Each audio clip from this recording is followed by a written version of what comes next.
Hi everybody, welcome back. Today we are making deli meat. I love this for a few reasons. Absolutely no junk ingredients. It is cost effective, easily adaptable to special dietary needs. It extends the storage life of your finished product in the refrigerator, and it's super simple to make. Let me show you how.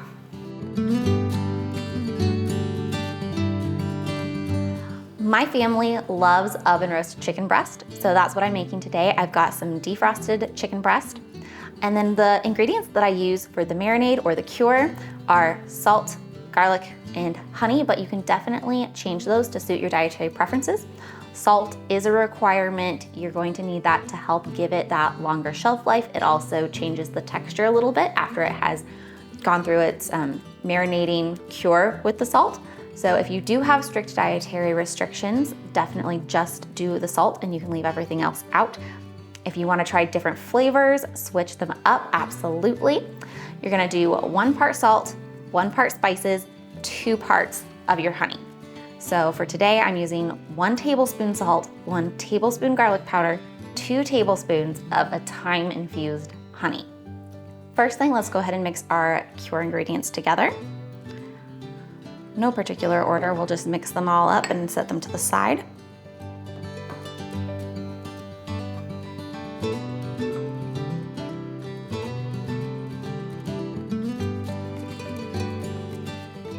Then we're just going to remove any extra fat or anything else we see on the chicken breast that isn't meat. And you don't have to be perfect about this, but any big pieces of fat or tendons or connective bits, we just want to get those out.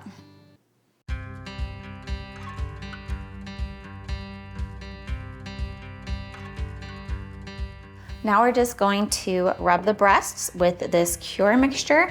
Mine is pretty thick today because I'm using an older herb-infused honey, so it just wasn't very liquidy. Yours may be thinner than that in consistency, and that is also just fine. It's all gonna get liquid and kind of turn into a marinade brine once it's in the container, so no worries, we're just gonna kind of apply it the best we can here to get it a decent coating, and it'll all liquefy in the container.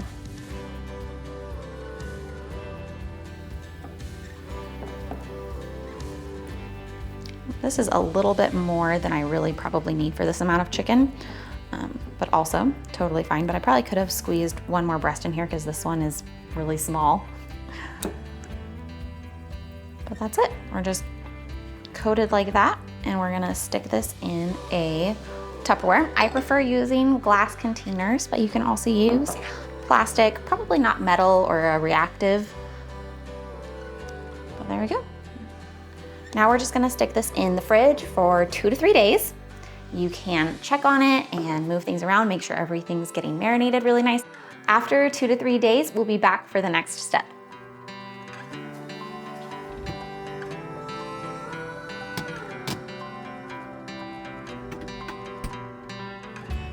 I wanna take just a minute to share one of my favorite companies with you guys. Azure Standard has been a lifelong favorite of mine. I am using their Himalayan pink sea salt, their garlic powder, and also their raw organic honey in today's recipe.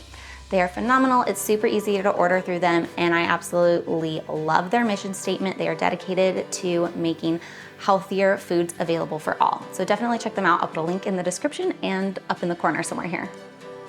Okay, it's been about 3 days. This has been marinating in the refrigerator. You'll now see it is very liquid. It's like a full brine. It's been marinating away. You can see all the little bits of fresh herbs that came in with our herb-infused honey on this particular batch. Now there's only a few steps left.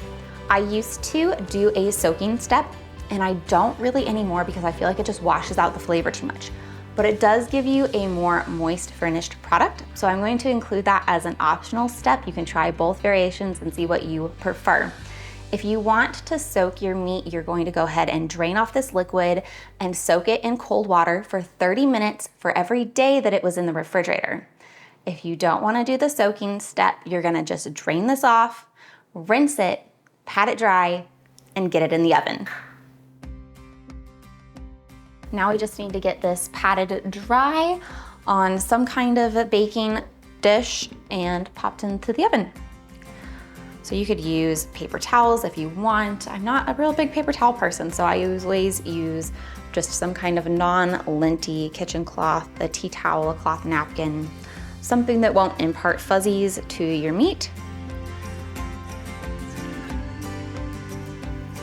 You don't need any oil or anything usually on your pans. If you're gonna use something that you know sticks really badly, maybe line it with parchment paper. I'm gonna leave most of the herbs on here, but I'm just picking off the little stems from some of this thyme. Now we're just gonna pop this in the oven on a really low temperature. We're gonna cook this at 250 for about 40 minutes to an hour. You just wanna make sure it reaches a safe internal temperature. So for chicken, that's about 165.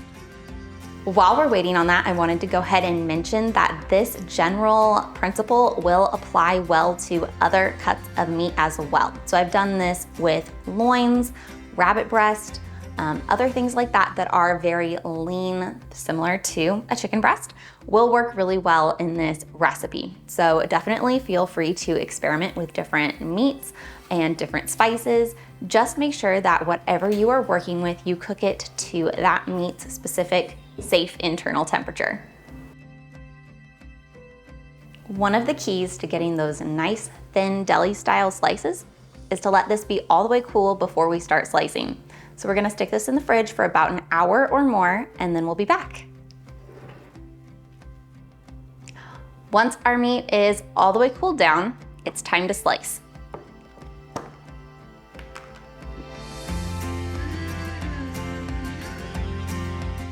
Now it doesn't really matter how you slice this, but if you want to get more deli-style slices, the key is to cut it on a kind of diagonal. So we're gonna do some kind of diagonal thin slices here.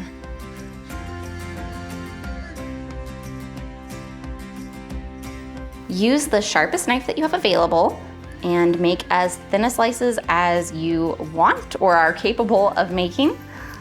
I used to have a mandolin and it was wonderful for this purpose. I loved it, but after many, many years, it died and I haven't replaced it yet. So I do have a couple favorites that I will link in the description for you guys. I am very partial to the Bon Cook mandolin, but it's a little pricier. That's probably the one that I will get as a replacement. But there are more inexpensive options on Amazon, and I will link one of those as well. They make food prep so incredibly efficient. I do think that a good mandolin is a worthwhile kitchen tool to have.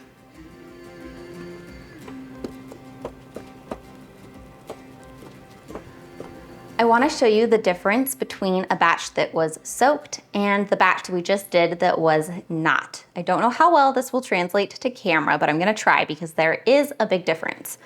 The batch that was soaked is a lot bigger actually because your chicken or whatever meat you're using will rehydrate during that soak. So you get a lot more volume, a lot more body.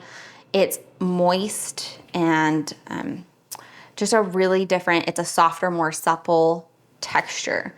If you choose not to soak it, it will be easier to slice and it will hold together a little bit better. You won't have as many little shredded falling apart pieces, but it is very dry and you can see it's a lot more dense. The texture is more like ham than like a turkey breast or something that falls apart a little easier. So there are definite differences that come through here.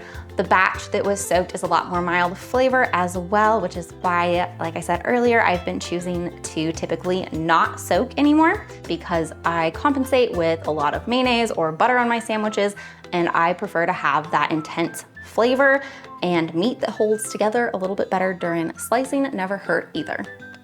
If you want an easy way to reference this recipe for later use, head on over to the accompanying blog post at apinchofpatience.com. I will link that in the description as well as up in the top corner here.